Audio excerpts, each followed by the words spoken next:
Comment on doit procéder pour se débarrasser de toutes choses physiques qui se trouvent entre nos mains, comme papier, comme feuille, comme mushaf, qui contient des versets du Coran, des papiers, des feuilles qui contiennent des versets du Coran, des hadiths du prophète alayhi salatu wassalam, le nom d'Allah subhanahu wa ta'ala, ainsi de suite. Comment on doit procéder?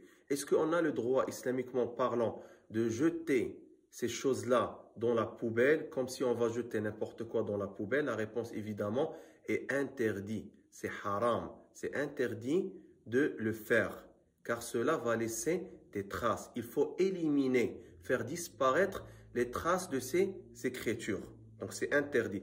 Bien sûr, avant que je donne la méthode pour réaliser l'objectif, donc, d'abord, toutes ces écritures-là, s'ils se trouvent dans l'ordinateur, dans des fichiers sauvegardés, et c'est écrit d'une façon électronique, on n'a rien imprimé, donc cela est facile. Ça ne concerne pas le jugement de l'interdiction, quand on peut les supprimer normalement et les jeter dans la corbeille de l'ordinateur ou les supprimer comme application de notre téléphone cellulaire. Ça cause aucun problème ici. Mais une fois qu'on se trouve avec quelque chose de physique, comme un mushaf par exemple, qui est plus utile, qu'on peut plus l'utiliser car ses papiers sont déchirés, il est ancien, ainsi de suite, ou des feuilles, des livres, des papiers, des conférences qu'on a préparées dans le passé, où c'est écrit des versets, des hadiths du prophète alayhi salatu wassalam, le nom d'Allah azza wa jal.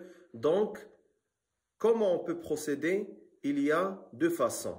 Soit on doit les brûler, al-harq, on doit les brûler pour faire disparaître complètement les traces de ces écritures, ou utiliser la machine intitulée la déchiqueteuse. La déchiqueteuse, on peut aussi l'utiliser car ça réalise aussi l'objectif